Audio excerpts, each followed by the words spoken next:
Assalamualaikum warahmatullahi wabarakatuh. Perkenalkan, nama saya Arpida Serina Rangkuti, jurusan Ekonomi Syariah, NIM 2040243. Yang terhormat kepada Ibu Pengampu Ekonomi Pembangunan Islam.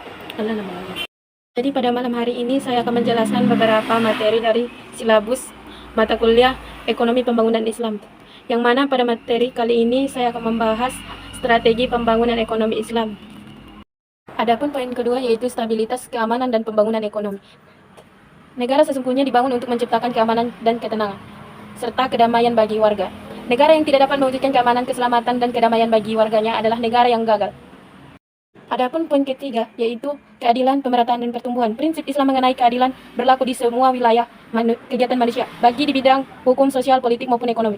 Sebenarnya sistem ekonomi Islam didasarkan pada prinsip ini yang meliputi seluruh aspek dan perekonomian seperti produksi, distribusi, konsumsi, dan pertukaran.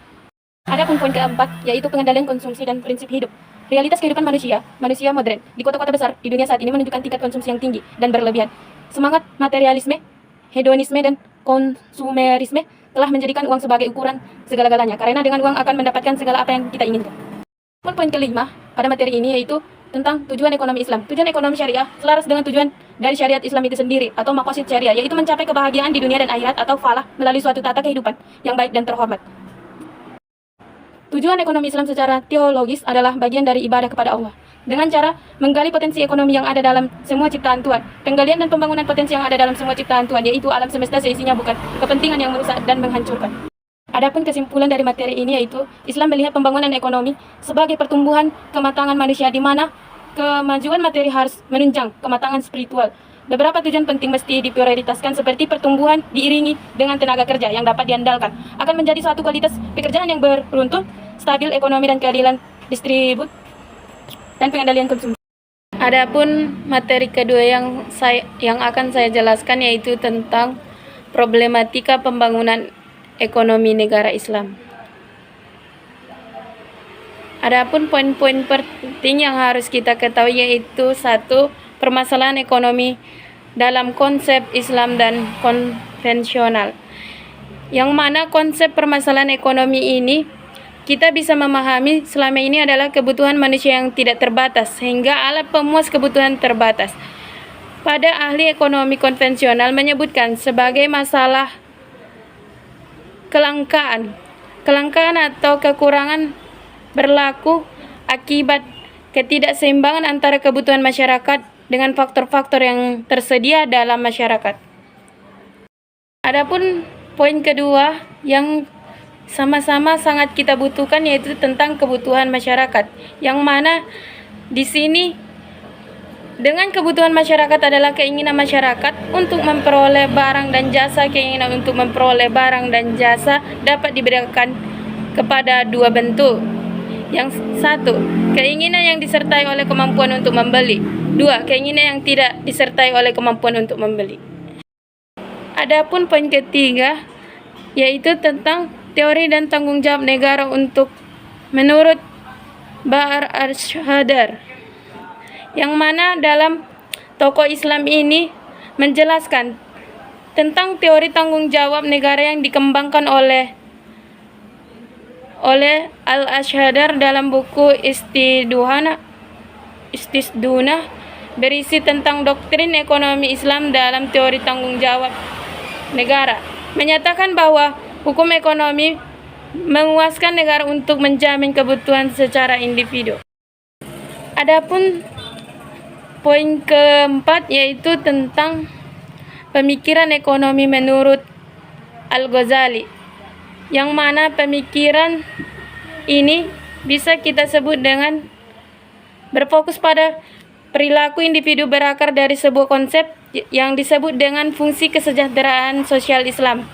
Menurut Al-Ghazali, kesejahteraan atau maslahah dari suatu masyarakat tergantung pada pencairan dan pemeliharaan 5 tujuan dasar, yaitu agama, hidup dan jiwa atau nafs, keluarga atau keturunan atau nas, secara atau harta atau kekayaan atau mal, intelek dan akal atau akal, yaitu Poin kedua yaitu sistem keuangan syariah. Sistem keuangan Islam atau syariah dapat didasarkan pada prinsip transaksi bebas, bunga, berbagai risiko kemitraan dalam altruistik donasi merupakan pusat praktek-praktek keuangan beberapa juta muslim di seluruh dunia, ribuan umat muslim di dunia. Sistem keuangan syariah berdasarkan hukum Islam, meskipun masih terdapat bank-bank tradisional yang menggunakan struktur pembayaran konvensional. Adapun poin ketiga yaitu tentang struktur sistem ekonomi keuangan syariah. Struktur sistem keuangan serupa dengan sistem keuangan konvensional, dengan kata lain yaitu sistem keuangan Islam. Terdiri dari lembaga-lembaga keuangan Islam atau bank Islami dan perusahaan keuangan lainnya dapat dipasarkan di pasar uang, juga mendekatkan pada pemberi pinjaman dengan para penjamin. Adapun kesimpulan dalam materi ini yaitu sistem keuangan merupakan tatanan perekonomian dalam suatu negara, berperan dan melakukan aktivitas dalam berbagai jasa keuangan yang diselenggarakan oleh lembaga keuangan. Tugas utama keuangan syariah adalah menggali dana yang tersedia dan penampung kepada pengguna dana untuk kemudian digunakan untuk membeli barang dan jasa. Di samping itu, investasi sehingga ekonomi dapat bertumbuh. Adapun poin berikutnya yaitu alat ukur ekonomi Islam. Metode perhitungan garis kemiskinan yang digunakan oleh BPS sejak pertama kalinya hingga saat ini adalah sama, yaitu menggunakan pendekatan konsumen kebutuhan dasar. Dengan pendekatan ini, kemiskinan dikonseptualisasikan sebagai ketidakmampuan dalam memenuhi konsumsi atau kebutuhan mendasar, baik kebutuhan dasar makanan maupun kebutuhan dasar bukan makanan. Jadi dapat kita ambil kesimpulan dari materi ini yaitu tentang kemiskinan adalah keadaan di mana terjadinya ketidakmampuan untuk memenuhi kebutuhan dasar seperti makanan, pakaian, tempat berlindung, pendidikan, dan kesehatan. Beberapa kemungkinan yang dapat menanggulangi kemiskinan yaitu merupakan konsep Islam sebagai berikut. Yang salah satunya pemberian makanan, infak, fidyah, tanggung jawab negara, pemberian warisan, kifarah, zakat, dan bantuan rutin. Poin kedua yaitu tentang pelatihan untuk mengembangkan potensi diri sendiri. Dalam manajemen sumber daya manusia, pelatihan termasuk bagian dari pembangunan karyawan sebagai salah satu unsur untuk memenuhi syarat dan kemampuan kerja untuk mencapai prestasi dalam hal apapun. Kesimpulan pada materi kelima ini yaitu tentang manajemen sumber daya manusia sebagai ilmu terapan dari ilmu manajemen memiliki fungsi-fungsi yang sama dengan fungsi manajemen, yaitu perencanaan, pengorganisasian, pengarahan, dan pengendalian.